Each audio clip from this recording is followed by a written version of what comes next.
اللہ الرحمن الرحیم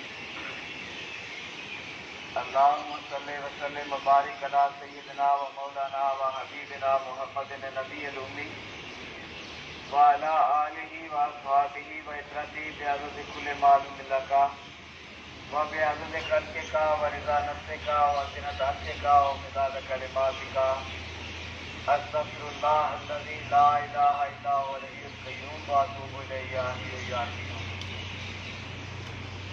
آج 27 اگست ہے۔ آج کے دن 27 اگست سن 1947 کو ہمارے پیر طریقت حضرت ابو انیس قدس العزیز نے اپنے آبائی وطن برلی ضلع لدھیانہ سے پاکستان کی طرف اللہ کی راہ میں پہلی ہجرت کی، ماشاءاللہ۔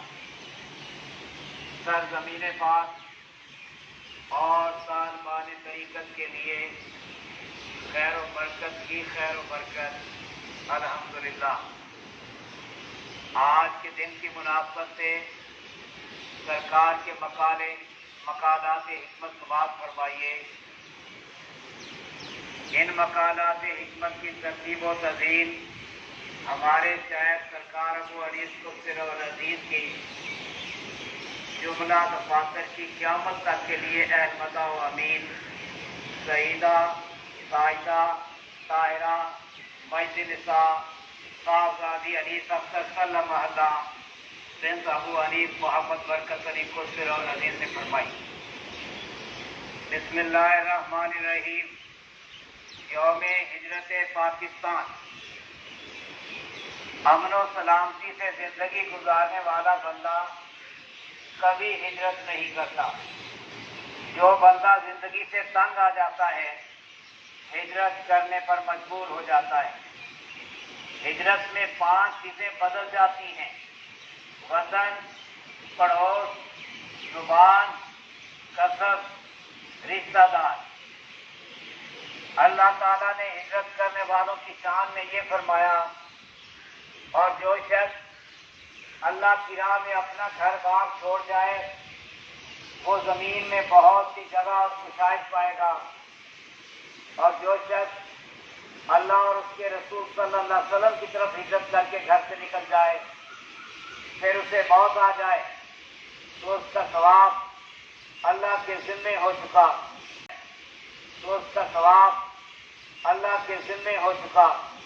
اور اللہ بہت بخشنے والا مہربان ہے۔ سورہ النساء آیت 100۔ اور جن لوگوں نے ظلم سہنے کے بعد اللہ کے لیے وطن چھوڑا ہم انہیں دنیا میں اچھا ٹھکانہ دیں گے اور آخرت کا اجر تو بہت بڑا ہے۔ سورہ النحل آیت 41۔ ہجرت کی بے شمار برکات ہوتی ہیں۔ جو اللہ کے لیے اللہ کی راہ میں ہجرت کرنے پہ مجبور ہوتا ہے اللہ اسے بخش دیتے ہیں۔ جو عقدے کبھی حل نہیں ہوتے حل فرما دیتے ہیں۔ ہجرت حضور اقدس صلی اللہ علیہ وسلم کی سنت ہے۔ ہجرت مہاجر کو گناہوں سے پاک کر دیتی ہے۔ ہجرت شہادت کا اولین قدم ہے۔ تم کیا جانتے ہو ہجرت کیا ہوتی ہے؟ ہجرت جان کے سوا ہر شے کی قربانی ہوتی ہے۔ اگرچہ اللہ کی دنیا وسیع و عریض ہے پھر بھی جب کسی بندے کا جینا تنگ ہو جاتا ہے کوئی اور سبیل نظر نہیں آتی ہجرت کرنے پہ مجبور ہو جاتا ہے، اور یہ بندے بیچارے کی زندگی میں انتہائی پریشانی کا عالم ہوتا ہے۔ جب اسے سکھوں نے نیزے میں لے لیا اور کہا تیرے ابا ساڑھے بھائی تھے، مغلوں کے دور حکومت میں مسلمان ہوئے، اب پھر اپنے پہلے مذہب کی طرف لوٹا، ساڑھا بھائی بن کر رہ، یہی اپنے گھر میں رہ۔ یہ مبالغہ نہیں، حقیقت ہے اس وقت وہ موت کی آنکھوں میں آنکھیں ڈال کر مسکرایا اور موت و حیات سے بالکل بے خطر ہو کر بولا تو اپنے ہی وطن کی سرزمین انتہیوں تک نہ کی جاتی۔ مبارک ہو سب کو جو شوروں سے ٹکرا گئے مگر ایمان کی دولت کو ہاتھ سے نہ جانے دیا، جنہوں نے مظلومیت کی موت قبول کر لی لیکن کفر کے ہاتھ میں ہاتھ نہ دیا۔ حق کی خاطر بے گھر ہونے والوں اور رائے حق میں اپنی جانوں کا نذرانہ پیش کرنے والوں کو قرآن کریم کا یہ ملجائے جافسا مبارک ہو۔ تو جن لوگوں نے ہجرت کی اور اپنے گھروں سے نکالے گئے اور میری راہ میں ستائے گئے اور لڑے اور قتل کیے گئے، میں ضرور ان سے ان کے گناہوں کو دور کروں گا اور انہیں ایسے باغوں میں داخل کروں گا جن کے درختوں کے نیچے نہریں جاری ہیں۔ یہ جزا ہے اللہ کی طرف سے اور اللہ ہی کے پاس اچھا اجر ہے۔ سورہ آل عمران آیت 195۔ ہمارے ساتھ جو کچھ بھی ہوا توحید و رسالت پہ ایمان ہی کی بدولت ہوا، گویا اللہ ہی کے لیے ہوا۔ اللہ نے اپنی کتاب قرآن کریم میں ایمان کی فتح و نصرت کا وعدہ فرمایا ہوا ہے۔ ہجرت کے بعد نصرت اور شکست کے بعد فتح مومن کے ایمان کا وہ جز ہے جسے کوئی کبھی نہیں جھٹلا سکتا۔ پھر ایمان نے یہ تصدیق برملا کی کہ اے اللہ کے لیے ہجرت کرنے والے مسلمانوں، یقیناً وہ دن دور نہیں جب اللہ کے لطف و کرم سے اللہ کی اس مملکت جس میں کہ ہم آج اس حال میں قدم رکھ رہے ہیں کہ ہاں اور نہ میں اقوام عالم کے فیصلے ہوا کریں گے، گویا اللہ تعالیٰ اپنے اس ملک کو ملکوں کی سرداری بخشے گا۔ ماشاءاللہ۔ اے السماء کے خالق و مالک، ایمان تیری نصرت اور تاریخ تیری قدرت کی منتظر ہے۔ ہمیں ہماری کھوئی ہوئی تمکنت عنایت فرما، آمین۔ یا اللہ، تو اپنی مجدیت، الوہیت، سمدیت اور ربوبیت کے صدقے اپنی اس مملکت پاکستان کی تقدیر کو بلند فرما، آمین۔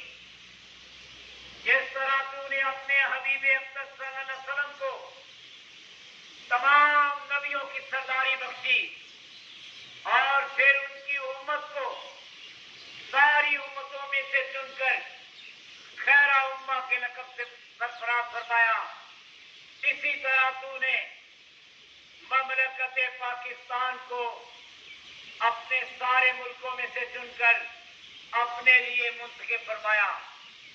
یا اللہ، مملکت پاکستان تیرے فضل و کرم کی محتاج ہے اور تیری نصرت و حمایت کی امیدوار ہے۔ تو اپنی رحمت اپنے اس ملک پاکستان اور ہم گنہگاروں کے وطن عزیز پہ لٹا دے، یا حی و یا قیوم، آمین۔ اسلام کی کھوئی ہوئی عظمت اور چھنا ہوا وقار پھر سے عنایت فرما، آمین، یا حی و یا قیوم۔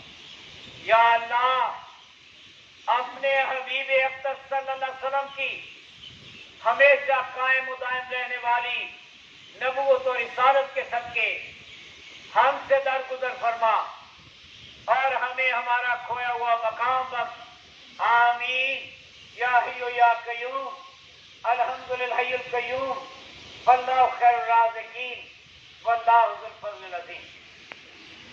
بسم اللہ الرحمن الرحیم۔ اللہم صلی علی سیدنا محمد وعلى آلہ وصحبہ وسلم۔ استغفر اللہ الذی لا الہ الا هو الحی القیوم واتوب الیہ۔ یا اپنی ساری دنیا کے مسلمانوں کو ایک مرکز سے مربوط فرما. اس مرکز کا اصطلاحی نام اسلام ہے. یا کہ ساری دنیا کے مسلمان تیرے حکم کے معصوم ہو کر پوری دنیا پہ حاکم ہیں اور یہ حاکمیت سرمدی و سدا قائم رہے. یا پاکستان کو اقوام عالم کی سرداری فرما جس کی واللہ ذو الفضل العظیم. بسم اللہ الرحمن الرحیم. اللہم صلی علی سیدنا محمد وعلی وسلم استغفر اللہ الذی لا الہ الا هو واتوب الیہ. یا اپنی ساری دنیا کے مسلمانوں کو ایک مرکز سے مربوط فرما. اس مرکز کا اصطلاحی نام اسلام ہے. یا کہ ساری دنیا کے مسلمان تیرے حکم کے معصوم ہو کر پوری دنیا پہ حاکم ہیں اور یہ حاکمیت سرمدی و سدا قائم رہے. یا کہ پاکستان کو اقوام عالم کی سرداری فرما جس کی نام اقوام عالم کے در سے ہوا کرے. یا کے ایمان کی بہاریں پھر سے لوٹا دے. اسلام کے چمن میں پھر سے بہار آ جائے. یا کہ اسلام کا پرچم پوری پوری دنیا پہ لہرائے. علی شیخ عالم باوجی برکت علی فضل سے وہ بہ کرے صبر و رضا. یا الہی چاہے برکت کی ولایت کے بغیر صلی اللہ تعالی علی خیر خلق محمد وعلی وصحبہ اجمعین برحمتک یا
Thank you.